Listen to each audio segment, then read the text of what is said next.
बंद दरीचे में रखी हमारी किताब को आज फिर से निकाला मैंने। वो किताब जिसका हर सफ़ा मुझे तुझसे मिलाता है। वो किताब जिसका हर लफ्ज़ मुझे बहुत कुछ याद दिलाता है। मेरी आरज़ुओं से लेकर मेरे रूठ जाने तक के किस्से सुनाता है। मेरे हंसने से मेरे रोने तक के हर दर्द को महसूस करवाता है। तेरे आने से लेकर तेरे जाने तक का वो सफर दिखाता है। वो किताब जिसका हर सफा मुझे तुझसे मिलाता है।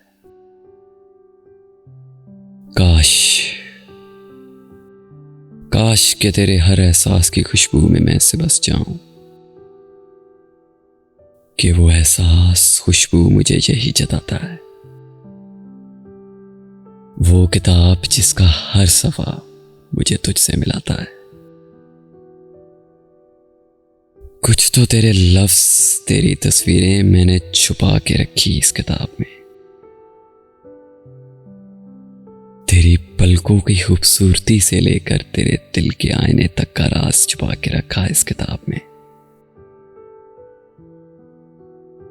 मैं कैसे बताऊं मुझे क्या ये समझाता है। वो किताब जिसका हर सफ़ा मुझे तुझसे मिलाता है।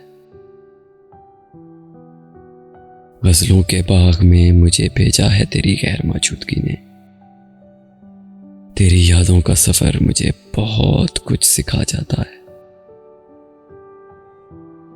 वो किताब जिसका हर सफ़ा मुझे तुझसे मिलाता है।